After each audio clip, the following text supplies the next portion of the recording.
Hello, my name is Tim Black. Welcome to the Tim Black Show. If after you watch this video you like it, subscribe, become a member. Now, Michael Bloomberg is becoming a thing. Now, this is strangely, yes, it's happening. The man, the architect of stop and frisk, the hound dog of racial profiling, the man who said very horrible things, done very horrible things, bought himself a third term, used this money to buy people, has succeeded in buying enough people that he has become relevant. He's become a thing in politics in this news cycle in the 2020 Democratic primary election. Not because of policies. No one can tell you a single policy that Michael Bloomberg supports or will enact for the people. What they can tell you is that it's really good to be paid by Michael Bloomberg because the check's clear and he gives a lot of checks. So that's what he's been doing. He's been buying up particularly the blacks up and down the South and a lot of politicians and reverends and people of that name, pastors and things of that nature. Michael Bloomberg hasn't been competing in any of the states so far. Michael Bloomberg wasn't in Iowa. He wasn't in New Hampshire. He won't be in Nevada. He won't be in South Carolina. What he was waiting to do, what he's been doing is spending over $300 million running Facebook, YouTube, Google ads. And also radio, TV, Sirius One, Sirius FM, X, whatever.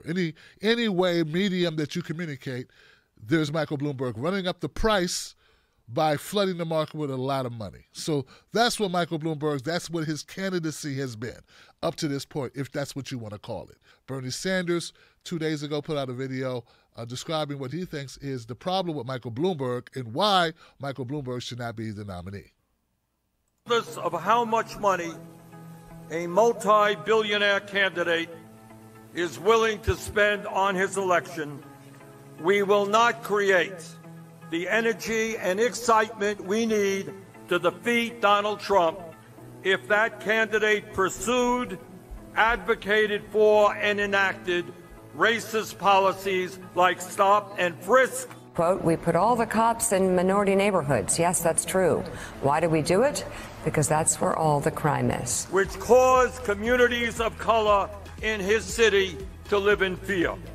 We will not defeat Donald Trump with a candidate who in 2015 stated, I, for example, am not in favor, have never been in favor of raising the minimum wage. We will not defeat Donald Trump with a candidate who opposed modest proposals during Barack Obama's presidency to raise taxes on the wealthy while advocating for cuts to Medicare and Social Security. The entitlements are going to bankrupt us. We will not defeat Donald Trump with a candidate who, instead of holding the crooks on Wall Street accountable, blamed the end of racist policies such as redlining for the financial crisis. Redlining, if you remember, was the term where banks took whole neighborhoods and said people in these neighborhoods are poor, they're not going to be able to pay off their mortgages. The simple truth is that Mayor Bloomberg, with all his money, will not create the kind of excitement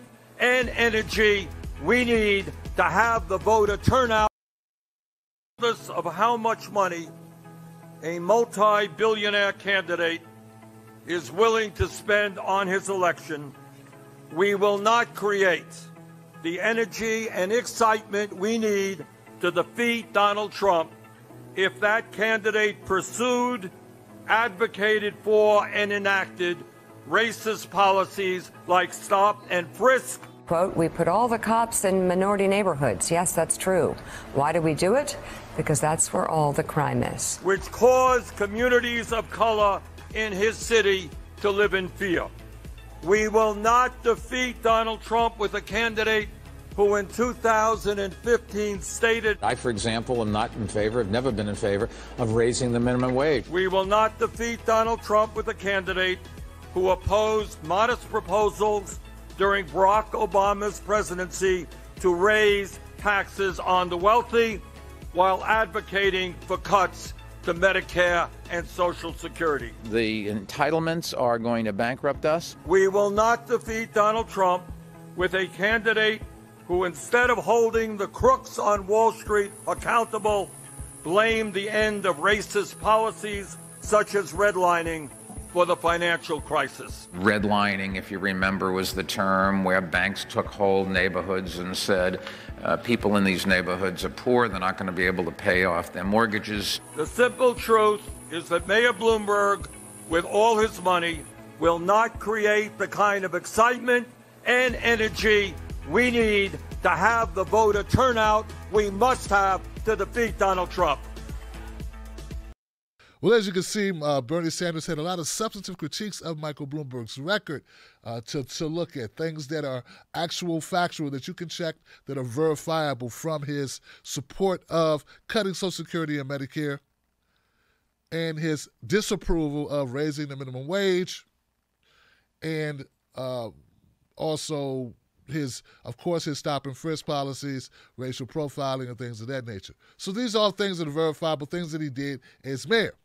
And which all leads us to the point of, hey, like, you don't think that Donald Trump's going to bring these things up if you were the nominee? You don't think that not only that, but that when people find out about it, that besides the people that you can pay off, because you can't pay everyone, you can't pay every voter, you can't give every voter $1,000 or $10,000 a month like he's been doing his staff.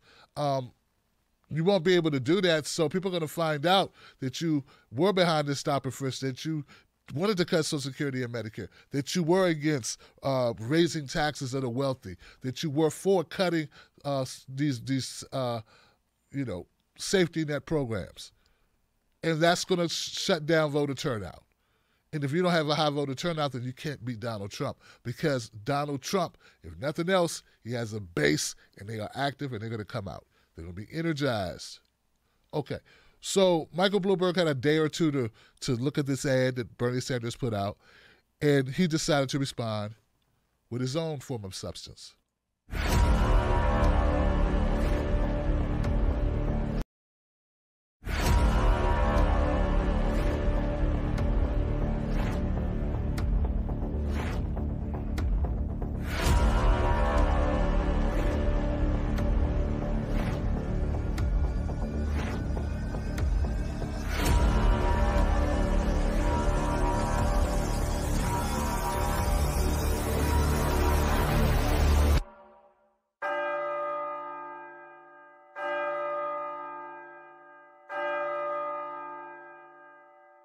It is vitally important for those of us who hold different views to be able to engage in a civil discourse.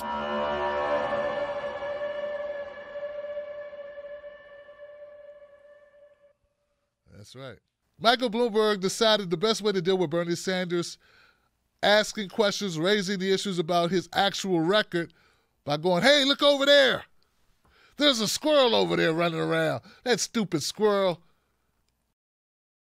This entire ad is a deflection from the real issues of Michael Bloomberg. Nothing, no substance at all, and no substantive real critiques of Bernie Sanders. So let me get this right. Bernie Sanders says, hey, Michael Bloomberg, didn't you support stop and frisk, which was unconstitutional, racial profiling, a horrible thing to do, horrible way to treat young black men? And Michael Bloomberg says, Bernie Sanders, don't you have someone who follows you by the name of Banana Peel 22 who called Elizabeth Warren a snake? Bernie Sanders is like, hey, Michael Bloomberg, weren't you against raising the minimum wage? Don't you think raising the minimum wage would help lower income people be able to pay their bills, especially in high priced areas where people live, where they're getting priced out of the market, they've been having to move from places they've lived their entire lives? Wouldn't raising the minimum wage to a more livable wage be sufficient or make sense? And Michael Bloomberg's like, one time there was someone who was apparently a Bernie supporter who called Pete Buttigieg a weasel or a rat. Hey, what about you want to cut Social Security and Medicare? What's up with that? Why would you want to do that? And Michael Bloomberg's like, your people on Instagram weren't very nice. They said, they called me a duty head and said I was short and a rich, detached bastard from reality.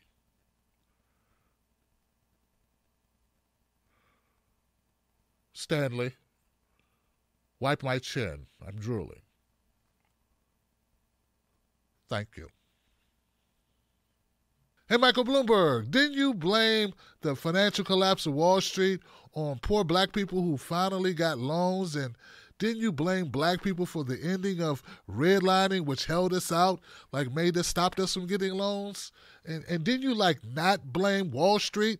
Didn't you fail to blame Wall Street for their speculation, their haphazard way of bundling garbage loans and derivatives, made up abstract ideas into some type of instrument that they could trade to make money hand over fist, which almost destroyed the world's economy? Didn't you blame that on all of black people instead of blaming anybody on Wall Street?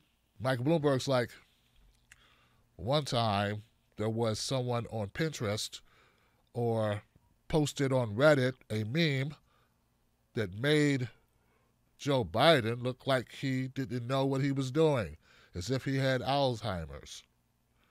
They thought it was funny to post that meme.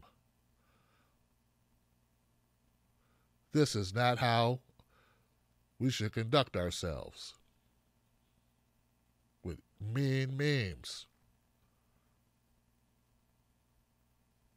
The worst thing about what Michael Bloomberg is doing is that he's getting assistance from the corporate media, who's making unknown people on the internet and people who say mean things on the internet appear to be the most dangerous thing in our world or in our politics. Not the money in politics, which is Michael Bloomberg using already spent over $300 million in a month. No, that's not the problem. The problem is there are people on Twitter who say mean things that you could just block and never see again.